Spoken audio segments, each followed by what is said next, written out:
एक गांव में एक चुड़ैल का साया था। वह चुड़ैल रात होते ही लोगों के घरों में घुसती और जो भी दरवाजा खोलता उसे अपने साथ उठाकर ले जाती। अरे मर गया, अरे कोई तो मुझे बचाओ, कोई तो मुझे इस चुड़ैल से बचाओ, ये मुझे ले जाकर खा जाएगी। अगले दिन, ए विमला, जल्दी से ये सारे बर्तन धो ले, अंधेरा होने वाला है। अगर रात हो गई तो चुड़ैल यहाँ आ जाएगी। जी माँ जी, मैं रात होने से पहले सारा काम खत्म कर लूंगी। फिर इतना बोलकर विमला की सास घर के अंदर चली जाती है। सुनो जी, तुम्हें पता चला कल कल्लू को चुड़ैल उठाकर ले गई। हाँ, मुझे सुबह ही पता चला। गांव वालों ने उसे बोला था कि अपने घर के आगे चुड़ैल कल आना लिखवा ले, लेकिन वो कहता था कि मैं इन चीजों में विश्वास नहीं रखता और मैं किसी चुड़ैल से नहीं डरता। और अब देखो, उठा के ले गई ना चुड़ैल उसको। आप सही बोल रहे हो जी, भगवान का लाख शुक्र है, हमने तो अपने घर के आगे चुड़ैल कल आना लिखा हुआ है। तभी उसका बेटा घर आता है। हाँ माँ, लेकिन विमला घर के बाहर ही काम कर रही है, उसे भी घर के अंदर बुला लो, अंधेरा होने वाला है, कहीं चुड़ैल ना आ जाए। क्यों रे राजेश, तुझे बड़ी फिक्र हो रही है अपनी बीवी की। तू चुपचाप अपने कमरे में चला जा, जब तेरी पत्नी बाहर का सारा काम निपटा लेगी तभी उसे घर में आने दूंगी। चल चुपचाप अपने कमरे में जा। फिर वह उदास होकर अपने कमरे में चला जाता और खिड़की से विमला को पुकारता है। विमला, विमला, अंधेरा होने वाला है, कहीं चुड़ैल ना आ जाए। लेकिन मेरा काम अभी खत्म नहीं हुआ, अगर मैं काम अधूरा छोड़ के आऊंगी तो माँ जी को अच्छा नहीं लगेगा। मैं यहाँ नहीं रहना चाहिए, कहीं चुड़ैल ना आ जाए। फिर विमला घर के अंदर जाने लगती है। अरे बहू रानी, अंदर कहाँ घुसी आ रही हो? अभी तो इतने सारे बर्तन पड़े हैं, वो कौन साफ करेगा? माँ जी, मैं कल सुबह जल्दी उठकर सारा काम निपटा दूंगी, लेकिन अभी रात हो गई है, मुझे घर के अंदर आने दो, वरना चुड़ैल मुझे उठाकर ले जाएगी। ठीक है, तुझे एक ही शर्त पे घर के अंदर आने दूंगी। मुझे सोने के कंगन पहनने का बहुत शौक है, तू अपनी माँ को बोल के मुझे सोने के कंगन बनवा दे। नहीं नहीं माँ जी, ये आप क्या कह रही हैं? मेरे माँ बाप ने लोगों से कर्जा लेकर तो मेरी शादी की है, वह आपकी ये मांग कैसे पूरी कर पाएंगे? आप मुझसे जितना चाहे काम करवा लो, मैं उफ तक नहीं करूँगी, लेकिन मेरे माँ बाप से कुछ मत मांगिए। मुझे तो पहले ही पता था तेरे माँ बाप के बस की कुछ नहीं है, उन्होंने अपनी बेटी के लिए किया ही क्या है आज तक। इतना बोलकर विमला की सास गुस्से में अपने कमरे में चली जाती है।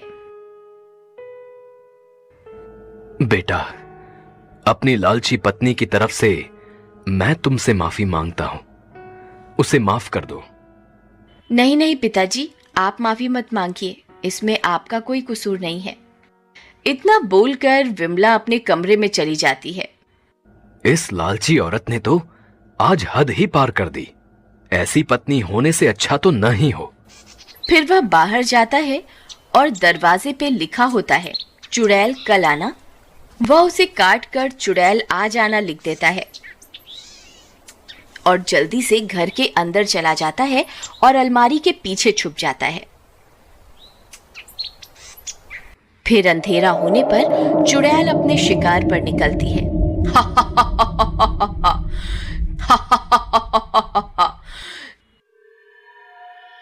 अरे ये तो लिखा है कल आना, लगता है घर में आज कोई नहीं है, यहाँ कल आऊंगी।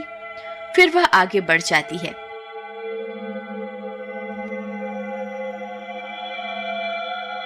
अरे यहाँ तो लिखा है आ जाना। फिर वह उस घर का दरवाजा खटखटाती है। अरे लगता है चुड़ैल आ गई।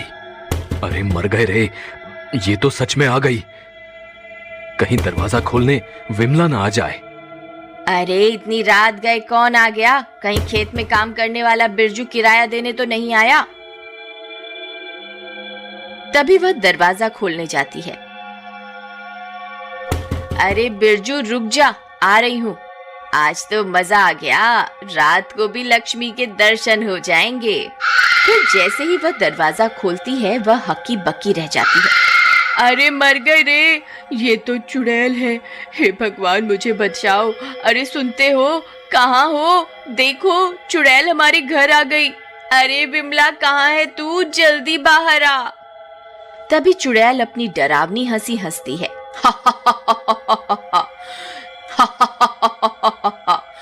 तुझे मुझसे कोई नहीं बचा सकता।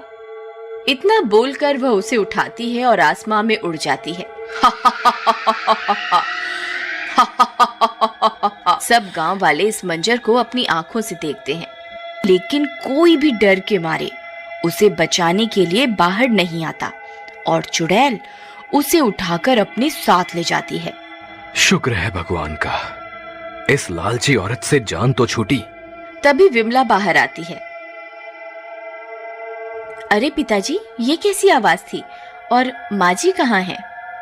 उस लालची औरत को तो चुड़ैल उठाकर ले गई। आज से तुम्हारी सारी परेशानियों का अंत। लेकिन पिताजी, हमने तो घर के बाहर चुड़ैल कल आना लिखा हुआ था, तो फिर चुड़ैल हमारे घर कैसे आ गई? अरे ये क्या, किसी ने इसे काटकर चुड़ैल आज आना लिख दिया। ये किसने किया? ये जरूर किसी गांव वाले की शरारत है। मैं अभी पता लगाता हूं। ठहरो बेटा, तुम्हें कहीं जाने की जरूरत नहीं है, ये मैंने ही किया है। इस लालची औरत को सजा मिलनी चाहिए थी। नहीं पिताजी, ये आपने ठीक नहीं किया। आपको ऐसा नहीं करना चाहिए था। बेटा, मुझसे रोज रोज तुम्हारी ऐसी हालत देखी नहीं जाती थी, इसीलिए मुझे लगा कि इस लालची औरत को सबक सिखाने का यही सही तरीका है। अब क्या करें? माँ को वापस कैसे लाएं? इतनी रात में जंगल में जाना खतरे से खाली नहीं होगा। हम सुबह होने का इंतजार करते हैं। नहीं नहीं, जब तक तो बहुत देर हो जाएगी। हमें माँ जी को अभी ढूंढना होगा। अरे विमला, तुम पागल हो गई हो क्या, जो इतनी रात को इतने घने जंगल में जाने की बात कर रही हो? हमें सुबह होने का इंतजार करना ही होगा। ठीक है, आप सुबह होने का इंतजार करिए, मैं माँ जी को ढूंढने अभी जा रही हूँ। इतना बोलकर विमला अकेले ही हाथ में मशाल लिए इतने घने जंगल में घुस जाती है।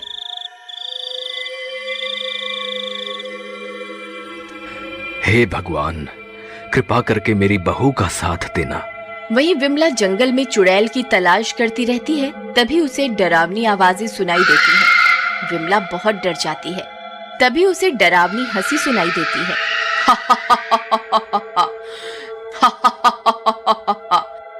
अरे ये कौन है जो खुद यहाँ मरने के लिए आ गया? ए लड़की, तेरी इतनी हिम्मत जो खुद इतने घने जंगल में आई? तुझे बिल्कुल भी डर नहीं लगा? हे चुड़ैल, कृपा करके मेरी माँ को छोड़ दो, बदले में मेरी जान ले लो। विमला की ये सारी बातें वह लालची औरत भी सुनती है।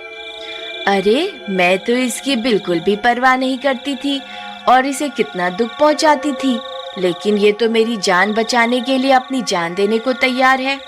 अच्छा ऐसी बात है, ठीक है, मैं इसे आजाद कर देती हूँ, लेकिन बदले में तुझे अपने खून से मेरी प्यास बुझानी होगी। ठीक है, मैं तैयार हूँ, बस आप माँ जी को यहाँ से जाने दो। नहीं नहीं विमला, मुझ जैसी लालची औरत के लिए तुम अपनी जान मत दो, मैं इस सील के लायक हूँ। नहीं नहीं माँ जी, आप ये क्या कह रही हैं? जल्दी फैसला करो, कौन मेरी प्यास बुझाएगा। तभी राजेश अपने साथ गांव वालों को लेकर वहां पहुंच जाता है। अरे ये क्या, ये सब लोग कहां से आ गए? लगता है मुझे यहाँ से भागना ही पड़ेगा। अरे भागो रे भागो, अपनी जान बचाकर भागो। गांव वालों, मैं वापस लौटकर जरूर आऊंगी, मैं किसी को नहीं छोड़ूंगी। विमला, हम सब तुम्हारी बहादुरी देखकर दंग रह गए।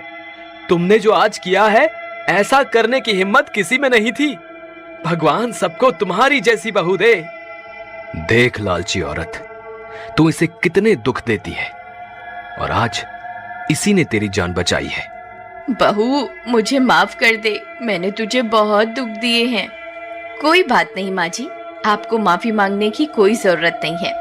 मॉरल, एक बात याद रखिए, बहू भी किसी की बेटी है।